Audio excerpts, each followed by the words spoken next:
Welcome in, Mavs fans, to another episode of Mavs Latest. I'm your host, Cody Brusso. And as always, whether it's your first time, your next time, make sure it's not your last time. Hit that subscribe button down below. Now, if you tuned in last time, I had a lot of emotions.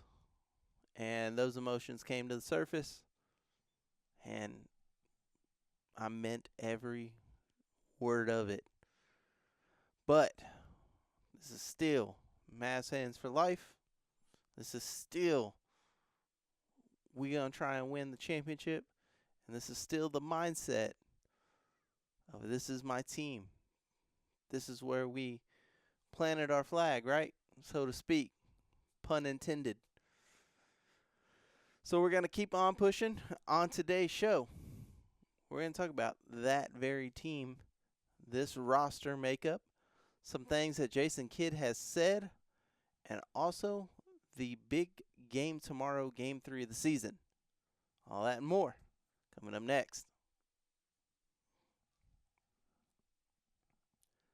Now I'm starting off this one with a quote directly from Jason Kidd. He said, "It's a new team. We're just getting to understand each other.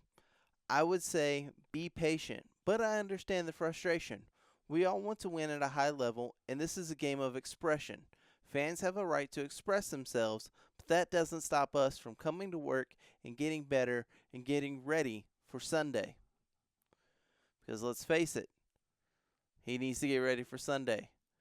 This is going to be potentially the worst start that the Mavericks have had in 8 years if he loses on Sunday to the Raptors.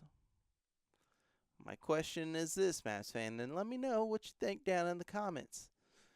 Is this more on Jason Kidd and his coaching approach by putting flag and going with this big lineup? Or is this more on the man that we've all been screaming to be fired? Even last game, the fans there at the AAC screaming to fire Nico. Is this on him? Because let's face it, this is the team that he said was going to win championships. He built this team to win championships.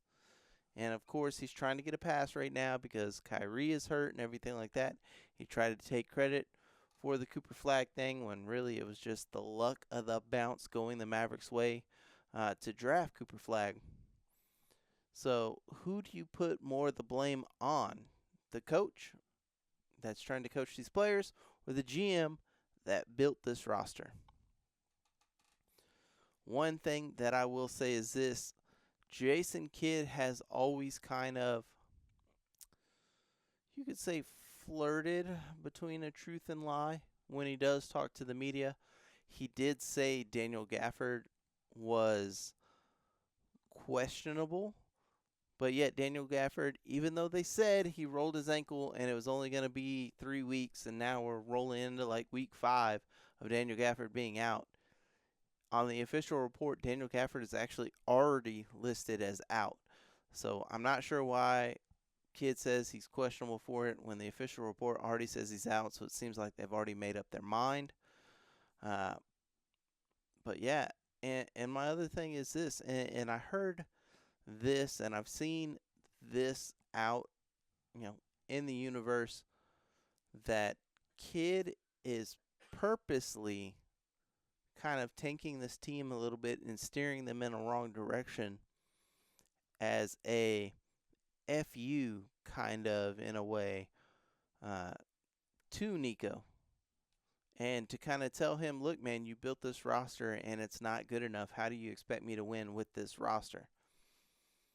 I'm honestly not sure that's the case, because you look at Kidd's history as a coach, when he coached the Bucks, he had Giannis, running point early and stuff. So he's always loved to experiment with his rosters. I mean, hell, if you remember a couple years back, opening day, he played every single player. Like, this is what Kidd does. He experiments early and stuff like that. So I don't really think this is him, trying to, make this big show, this subtlety nod, to try and make some roster changes. I think this is just Kidd's way of coaching, especially early in the season.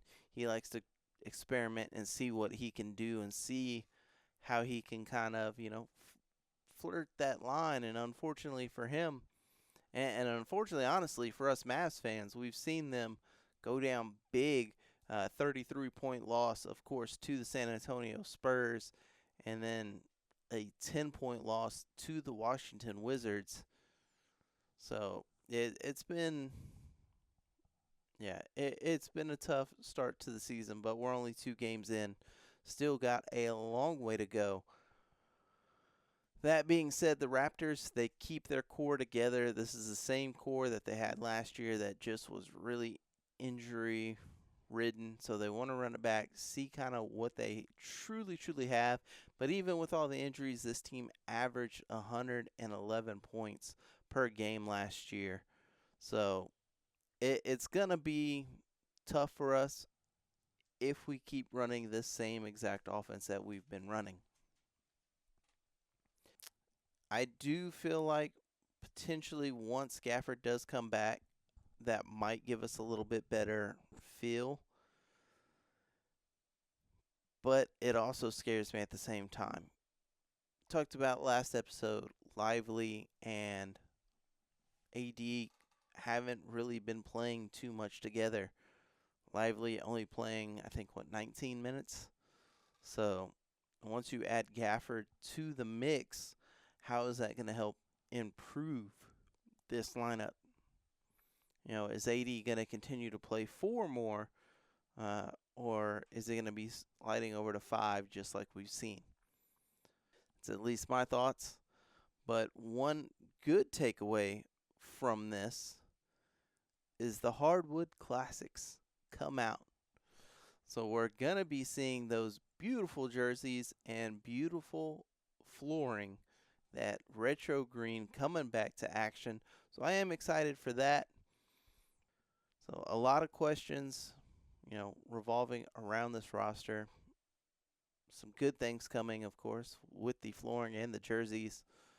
Let me know what you're most excited for down in the comments. And, of course, we will be back tomorrow after the game against the Raptors. Again, they bring back R.J. Barrett, Scotty Barnes, Emmanuel Quickly, Jakob Poeltl, all coming back. This club, man, that they have great potential. Brandon Ingram, of course, traded from the Pelicans to there as well. So the Raptors aren't a team to take lightly. Is it a team that on paper we should beat? Totally. But on paper we were supposed to beat the Wizards.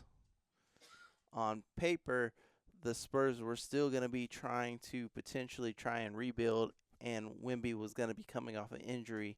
So if there was going to be any time to beat the Spurs, the beginning of the season, the home opener there in Dallas was the time to beat them.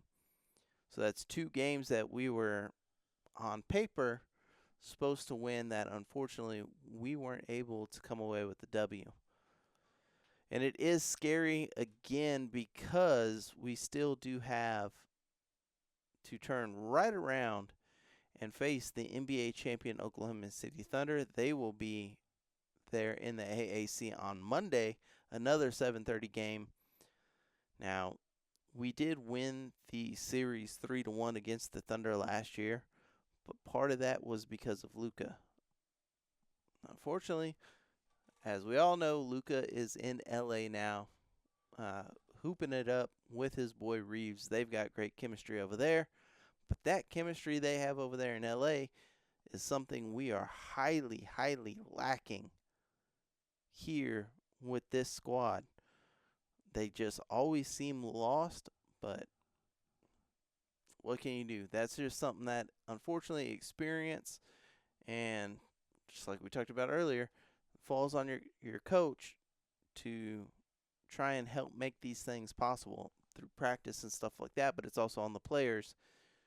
Hang out afterwards, do whatever you need to do, go hit the sauna together, something. That way you can try and get on the same wavelength with your teammate. But that's going to do it for this episode. Please, guys, let me know what you think down in the comments. Is the Mavericks finally going to snap the 2-game losing skid and get on the board? Right now, sitting in last place in the West is the Dallas Mavericks. But are they finally going to put the breadstick in the win column, or are they going to start 0-3? I'm going to keep my faith. I'm going to say they do beat the Raptors, but it's going to be a much, much closer game than it's supposed to be. But I will be back to review the game, let y'all know my thoughts on the game against the Raptors. Until next time, peace.